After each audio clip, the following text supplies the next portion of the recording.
یکی از امید، یکی از کلاه، یکی از فرقان، یکی از خوجند، لیک فرق چیست در میان؟ یکمش ما همه انسان، دویمش ما همه تاجیک باز مسلمان. چی شد زمان، چی شد زمان که تاجیکان به تاجیکان تیغ میکشیم چو دشمنان؟ چی شد زمان، چی شد زمان که این مکان مکانی اصلی تاجیکان ز دستی خودی تاجیکان گردید مانند گلستان؟ چی شد زمان، چی شد زمان که اسکران و افسران، عالمان و شاعران و حافظان زی عالم می روند جوان مثل کرامت الله قربان.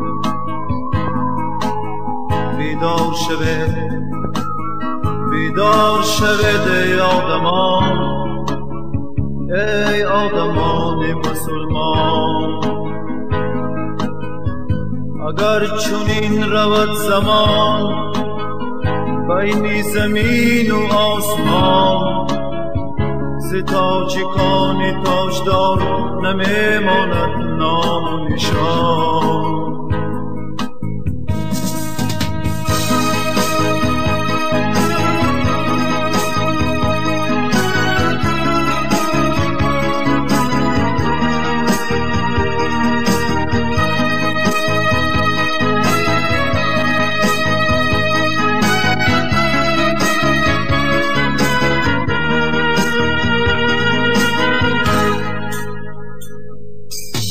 یکی از قومی، یکی از کلاه، یکی از فرقان، یکی از خوجند، لیک فرق چیست در میان؟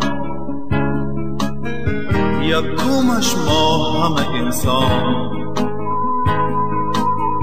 دویمش ما همه تاجیک باز مسلمان. گه میزنیم با یک زبان، هیچ فرق نیست و در میان. سپس چرا در بین ما پیدا شدن محلچیان؟ تا کی آخر این نوری جنگی به ایمان میریزد اشکی مادران، میسوزد ملک تاجیکان. تا کی آخر غرق خون جسم کودکان؟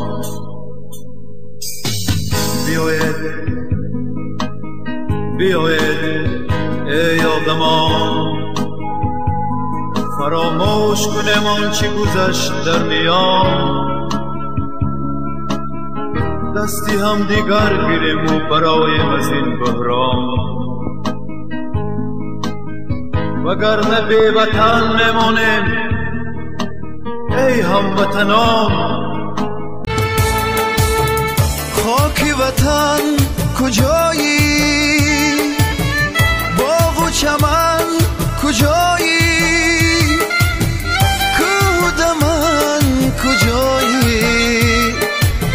آمد وطن به یادم، بحری بریده نان،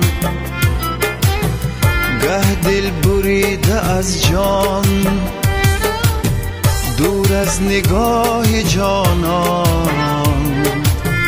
آمد وطن به یادم،